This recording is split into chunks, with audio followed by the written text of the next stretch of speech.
Misc, a tiny tail, has been consistently pitched as a chibi robo-like. It isn't hard to spot that inspiration. You play as a tiny robot who goes around cleaning up trash and helping the characters he meets. But if we're going to put Misc up against Chibi Robo, I find myself compelled to say that if Chibi Robo had been as consistently charming, fun, and well-designed as Misc, we'd probably still be playing Chibi Robo games. You play as Buddy, who sets off on an adventure with his friend Bag Boy, another little robot, to investigate an explosion that sent golden cogs flying all over their world. Along the way, you'll make friends, solve problems, and do a whole lot of cleaning. The game is broken up into distinct levels that fuse Chibi Robo's cleaning gameplay with that of a traditional 3D platformer / collectathon. Progression is built on collecting golden cogs to unlock a door that leads to the next stage. Within each stage are 10 golden cogs to find and plenty of trash to clean up. While cleaning trash doesn't directly get you golden cogs, the trash you collect can be traded in for currency that may be required to purchase quest items. You'll also have a quest log to keep track of the needs of the various characters inhabiting each stage. While you don't need to do everything before you move on to the next level, I found myself compelled to find and do everything I could. I ultimately wound up, somewhat unintentionally, 100%ing the game simply because I was having a good time. I should also note, since it's somewhat expected given the comparisons to Chibi Robo, that Misc doesn't have any sort of time limit mechanic, so you're free to leisurely explore each area. Your robot isn't going to run out of batteries. Levels are varied, and all have some narrative hook or gameplay mechanic that makes them unique. For example, one level had a strong focus on gardening and required things such as finding seeds to plant and cutting down weeds.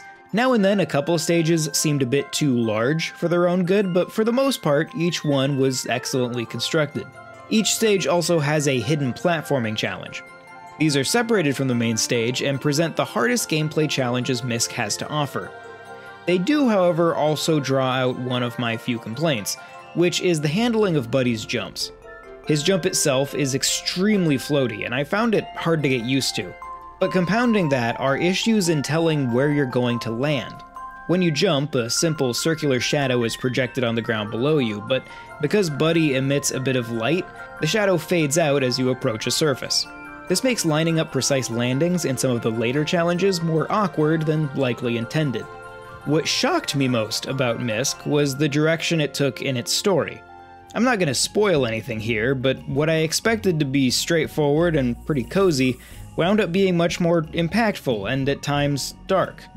The story is handled excellently, but be warned, it may get a little heavier than you're expecting.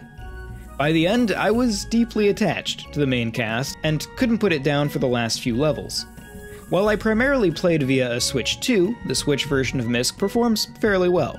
Textures take a moment to load on occasion, and the dynamic resolution can take a dip now and then, but it is ultimately a solid version of the game. While there is no official Switch 2 patch for Misc at this point, the game benefits significantly from the inherent boost in horsepower. The pop-in scene on Switch 1 is entirely cleared up, and the game now runs at a perfect 60 frames per second. Resolution also maxes out the dynamic resolution scale and winds up looking pretty good both docked and handheld. It would be neat to see a formal Switch 2 patch down the road, but the Switch version avails itself quite well of the Switch 2's power. I thought I knew what I was getting into with Misc when it was pitched to me as a Chibi Robo-like. In reality, that deeply undersells what the game has to offer. The focus on shifting that design to something that more closely resembles a Mario 64-style 3D platformer is a match made in heaven.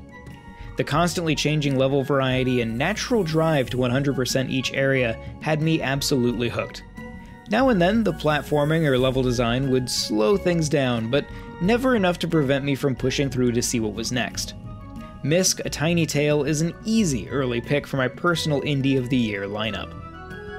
This video was made possible by our generous supporters on Patreon. Check out patreon.com/NWR for all the details.